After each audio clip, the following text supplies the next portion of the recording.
भारतीय रेलवे के कर्मचारियों और उनके परिवारों को जो मुफ्त यात्रा सुविधा मिलती है वो हमेशा से एक हक की तरह देखी गई है। बिल्कुल, एक ऐसा अधिकार जो रेलवे परिवार का हिस्सा होने के साथ ही मिलता था, भरोसे पर आधारित।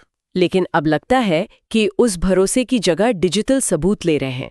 ई पास और पीटीओ के नियम मतलब अब पहले जैसे बिल्कुल नहीं रहे। हाँ, और ये बदलाव सिर्फ कागजी नहीं है, ये रेलवे की पूरी कार्य संस्कृति को बदलने की क्षमता रखते हैं। तो आज हम इसी की गहराई से पड़ताल करेंगे।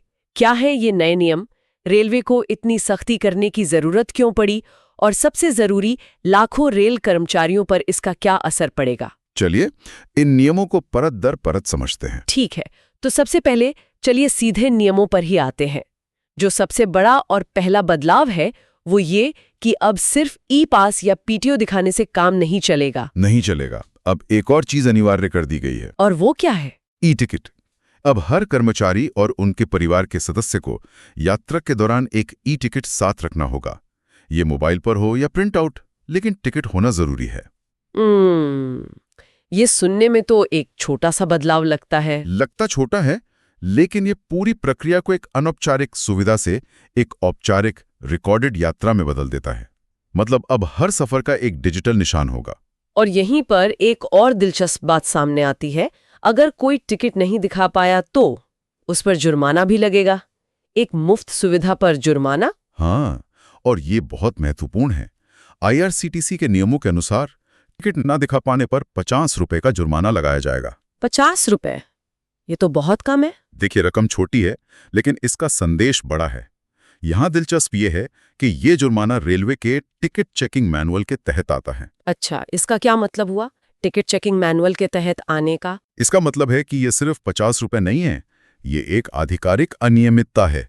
ये आपके सर्विस रिकॉर्ड में एक नेगेटिव एंट्री की तरह दर्ज हो सकता है। अरे, तो मतलब ये 50 रुपए का दाग आपके पूरे करियर पर लग सकता है। अगर ये बार बार हो तो बिल्कुल असर पड़ सकता है। तो ये सांकेतिक से कहीं ज्यादा है। समझ गई। बात सिर्फ टिकट तक ही सीमित नहीं है, पहचान पत्र यानी आईडी प्रूफ को भी अनिवार्य कर दिया गया है। हाँ बिल्कुल।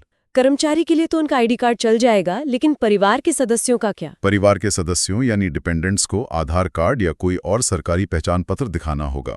इसका सीधा मकसद ये सुनिश्चित करना है कि सुविधा का इस्तेमाल सिर्फ वही लोग करें जो इसके हकदार हैं। लेकिन जो नियम सबसे सख्त लगता है वो समूह यात्रा मतलब ग्रुप ट्रैवल से जुड़ा है। हाँ, वो वाला।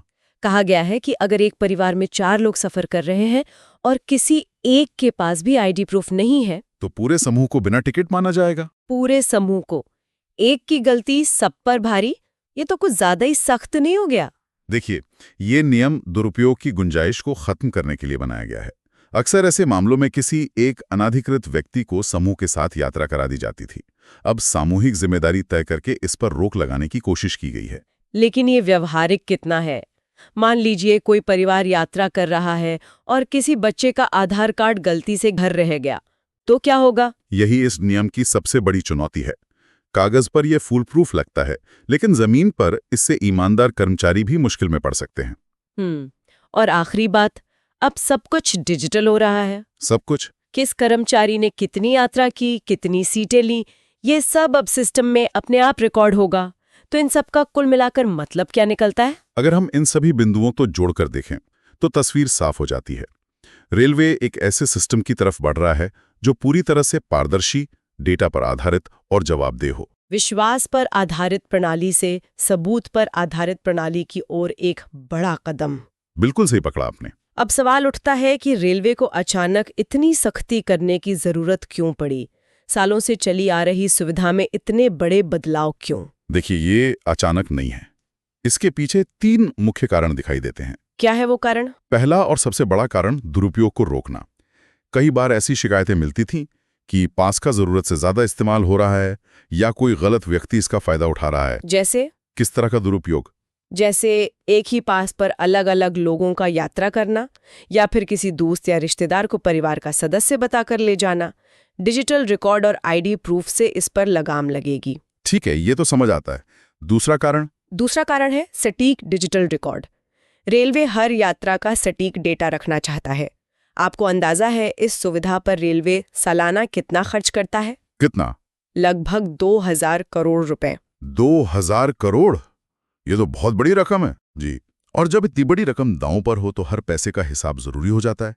इस डेटा से भविष्य में नीतियां बनाने, संसाधनों का आवंटन करने और ये समझने में मदद मिलेगी कि इस सुविधा का इस्तेमाल कैसे हो रहा है। लेकिन क्या इस डेटा का इस्तेमाल भविष्य में सुविधा में कटौती के लिए भी हो सकता है? ये डर भी तो होगा कर्मचारियों में। ये डर बिल्कुल है और जायज़ भी है। आधिकारिक तौर पर तो मकसद पारदर्शिता है, लेकिन जब आपके पास डेटा होता है तो उसका इस्तेमाल किसी भी तरह से हो सकता है। और तीसरा कारण?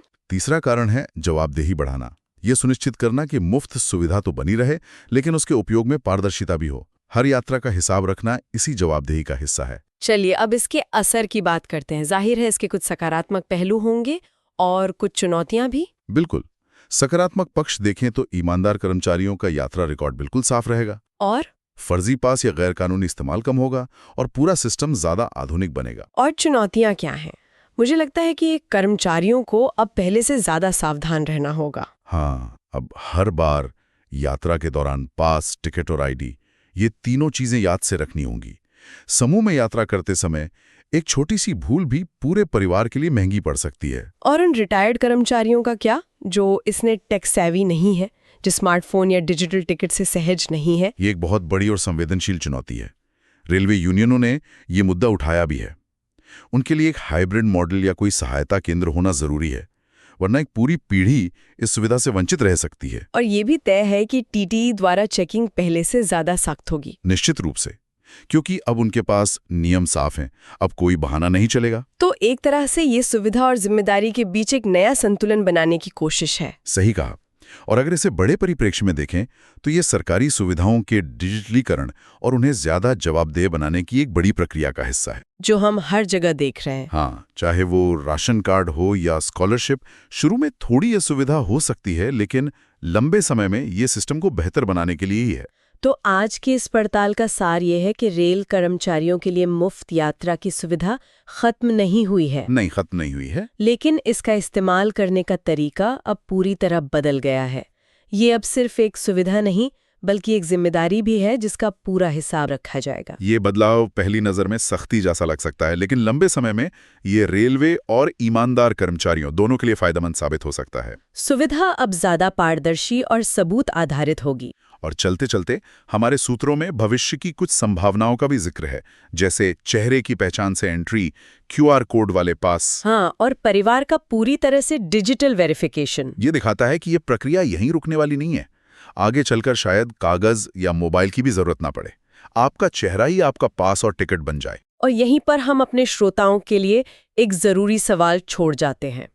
जैसे जैसे ये सिस्टम और भी डिजिटल होता जाएगा, सुविधा और निगरानी के बीच सही संतुलन कैसे बनाया जा सकता है? और क्या पूरी तरह से डिजिटल हो जाने पर ये कर्मचारियों के लिए और आसान होगा या और भी जटिल? इस पर विचार करना दिलचस्प होगा।